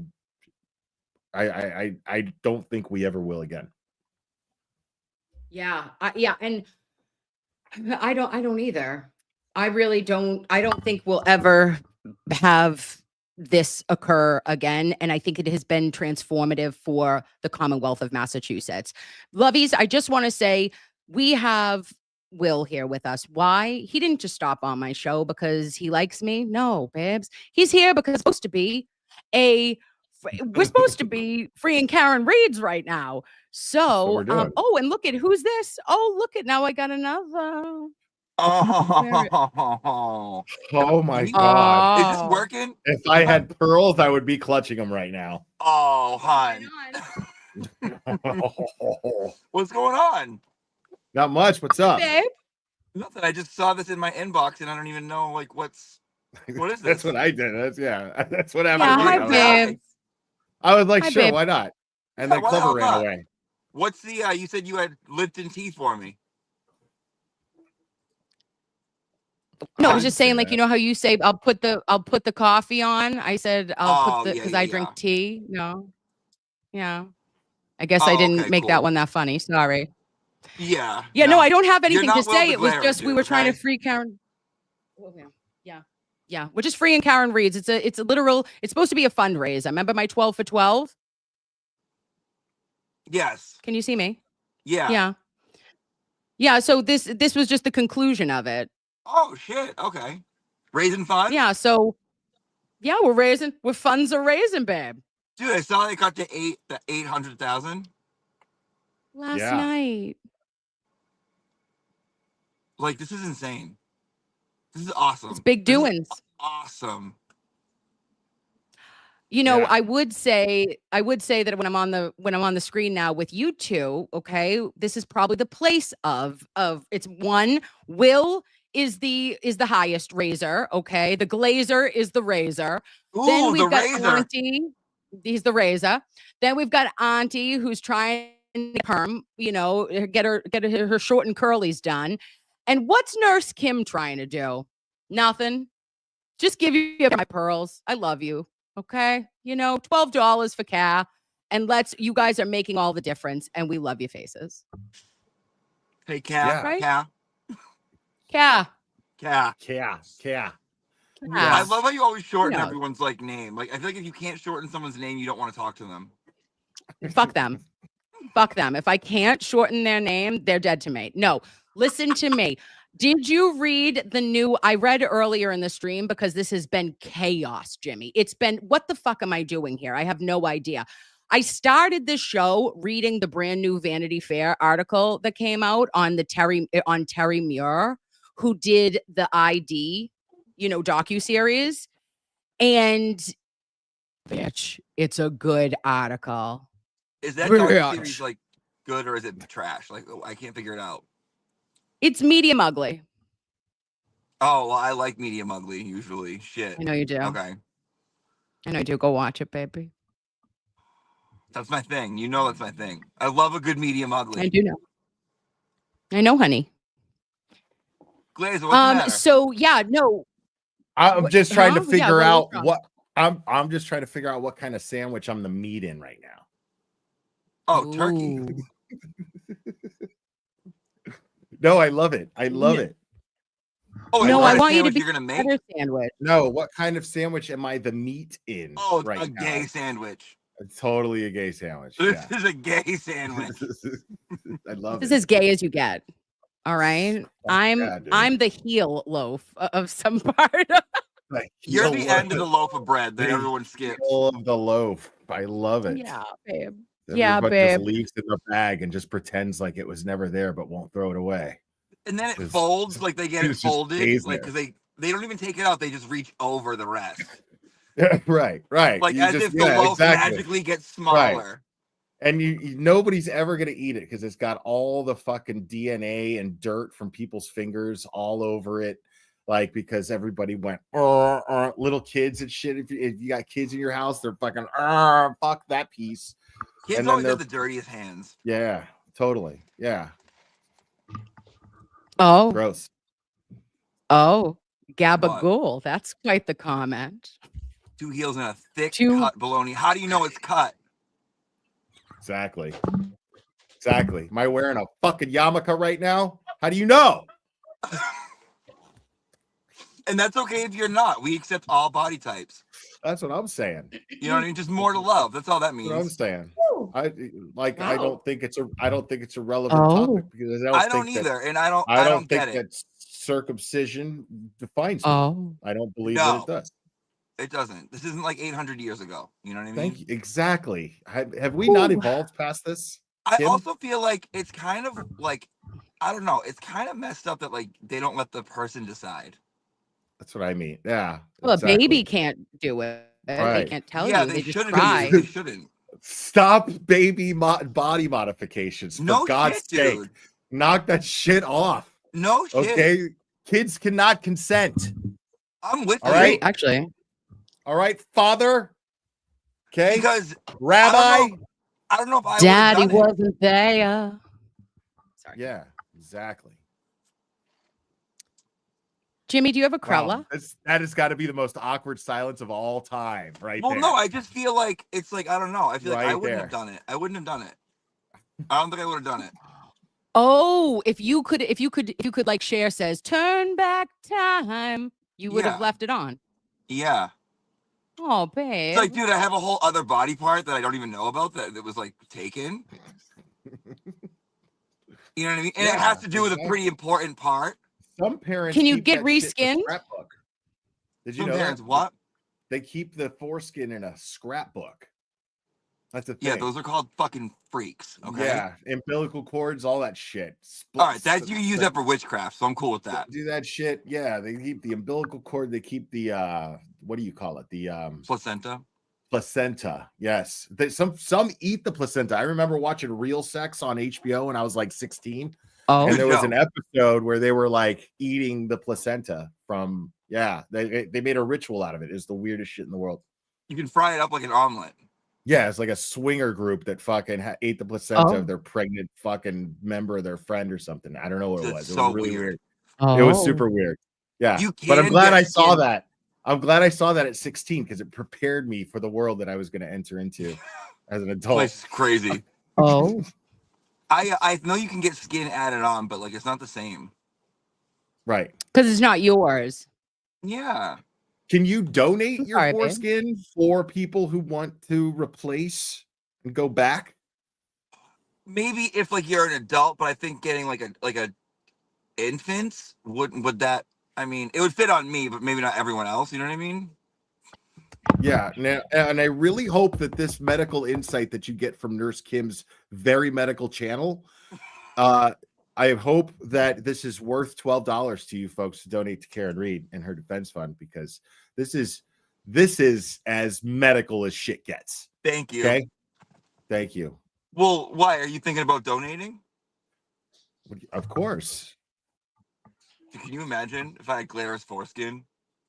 Okay. Oh. Okay. Now we're moving. Okay, back to the I'd be fundraising. positive I mean, Thank if I could get money for it, you know, like Give me $20. We'll send you next time you come up. We'll take you to the Shriners Hospital for Children. It's usually burn units, but they need extra skin, so we'll take you there and see if you can donate to the Jimmy Fund. What's foreskin do after almost half a century? What happens to it after it's been cut off after almost half a century? I don't know. It's atrophied. It's dust at this point. Okay, what are we talking about, boys? Well, can we talk about Shriners Hospital for Children and how much I hate their commercials? There's one child from Shriners that I used to really relate to, and I used to love him, and now he's 30 and he talks shit. Okay, you can tell he's a bully of the group, and it offends me. The bully of the group is the kid on the commercials. It's him. I know, but when he was a baby, I loved him. Do you know what's so funny is that I see those commercials and I go, I got a feeling that kid's an asshole because he thinks he's the star of Shriners.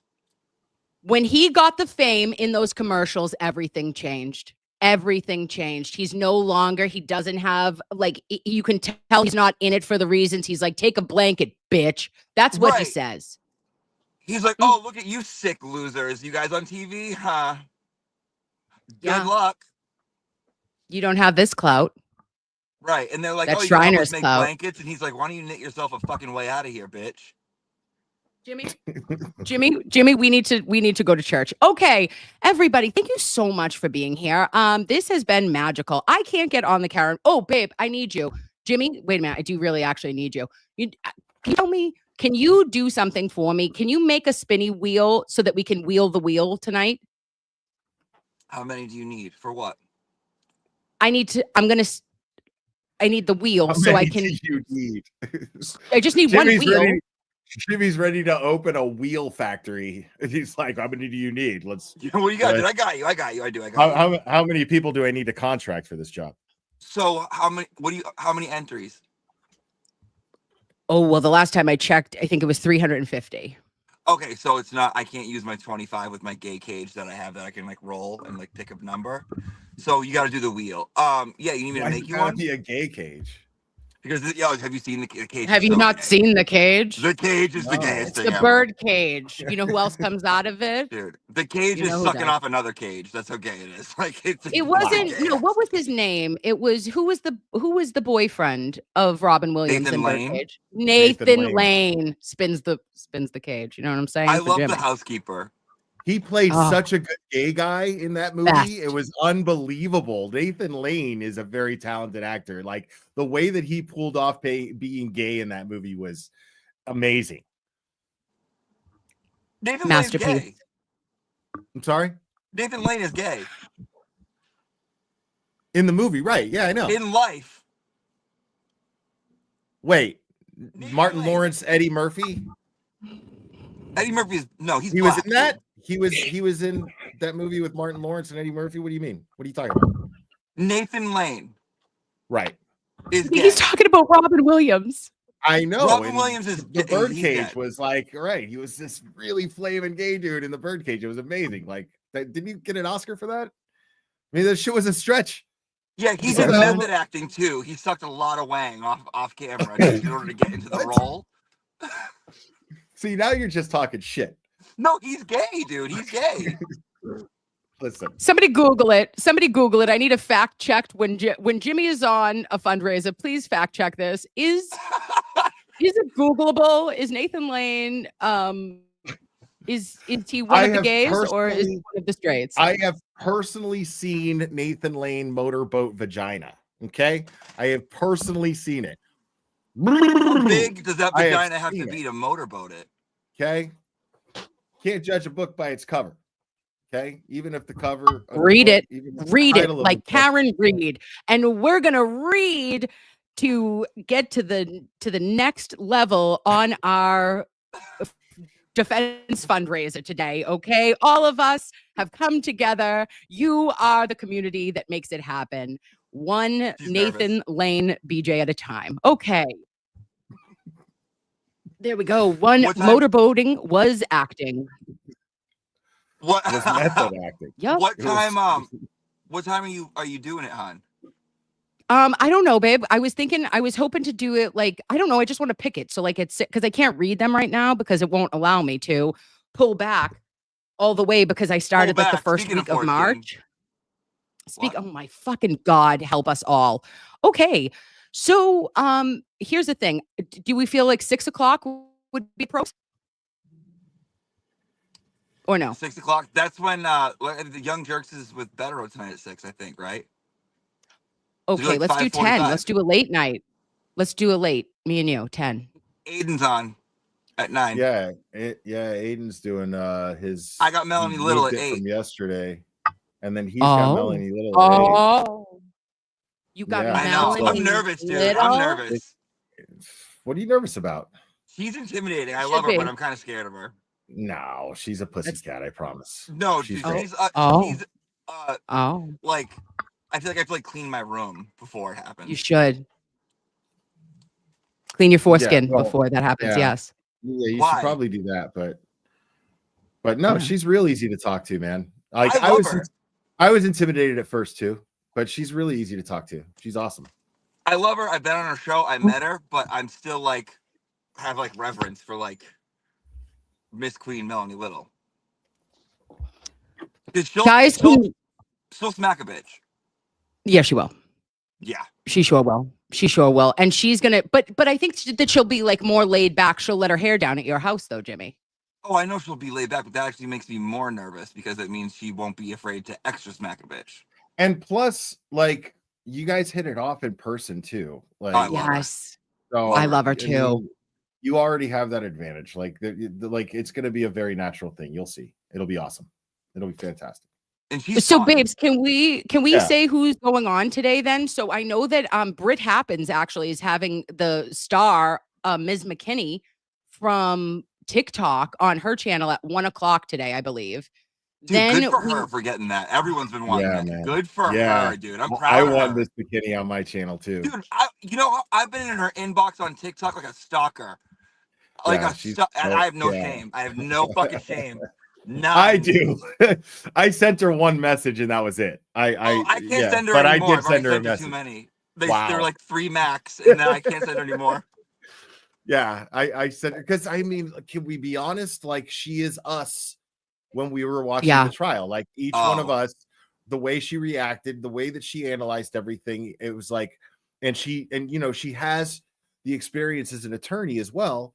So it's so validating. It's so validating, to hear her say all the things that all of us were saying is just like, And watching her get to watch it, it's like watching like your best friend watch a movie you love, and you're like, oh my god, you're gonna love this part. You're gonna love this part.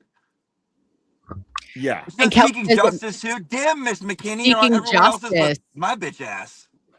I know. No, that's Kenny.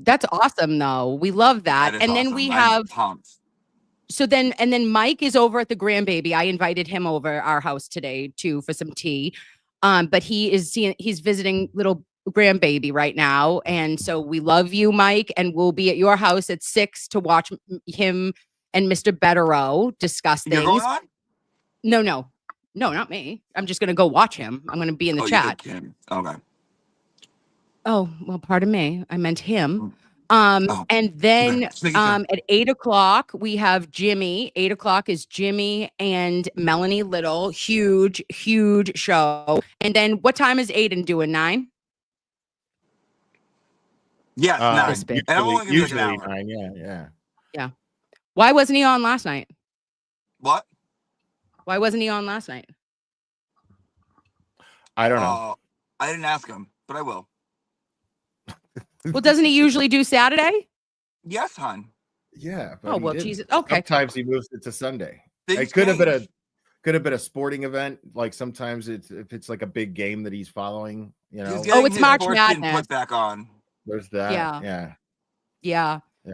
Okay, so then we'll do our. I then mean, we're that's gonna the pull cool the thing name about having tomorrow. YouTube channels is we can do whatever the fuck we want, like we can do Truth. them for as long as we want. We can do them whenever we want. We can not do them whenever we want. It's great. Amen. Shout that shit from the rooftops. Totally. Do you I guys love it. feel All right, Like, listen do to you me. Feel the trial coming up? Do you feel it? Yes. Like Yeah. it's starting up. Like it's here. I feel it, dude. Yeah. Yeah, it's Like happening. We're gonna win. and Jackson left us on such a good note too, like with that whole, Brendan talking about, well, what if the Massachusetts State Police came up here and talked about what great of a job they did? Well, yeah, do it. Please. He said that with conviction too. Like he believes himself. Like, please let somebody from the Massachusetts State Police sit up there under oath and say that investigation was conducted well and proper. Please do that. That fucking comment was just like someone who's like, it just reminds me of like, you know, like a bully, like a big bully who gets caught being a huge bully to someone, and then like the bully is like, well, you know, they're not nice to me either, like, or some shit like that. It's just very gaslighty. That comment was so gaslighty. Totally. It's like the fucking, and I hate that word. That word's so annoying. But like, I mean, it's one of those overused words like narcissistic. Yeah. It's awful. I hate it. Yeah, it's too much. It's literally, it's one of those. It's literally overused. Yeah. Will, you're like, I hear myself being called it every day. I hate it. Yeah, it's true. It's true. But like, you know what I noticed? Like, do yourself a favor if you didn't notice it already. When Jackson goes, do it in court, you could see Nathan in the shot. Nathan's smile is priceless. He's His like, smile, this is the best day at school ever. Oh my God. Yeah. He was just leaning forward, totally engaged into what Jackson's saying. And it's like he could tell Jackson was going to say that shit. And then as soon as Jackson says it, Nathan's smile is like from ear to ear. And it's one of the most beautiful things I've ever seen. The classroom reactions that day were fucking tops. For sure. Yeah. Agreed, babes. There was Auntie Deb. Declan wrote, "That's assault" on a birthday card. Kelly, your birthday is today, babe. Happy birthday, Kel. Happy birthday, That's Kelly. assault. He loves that song. She's told me that before, that he loves when we play it. Oh, Kelly, happy birthday, hon. Too.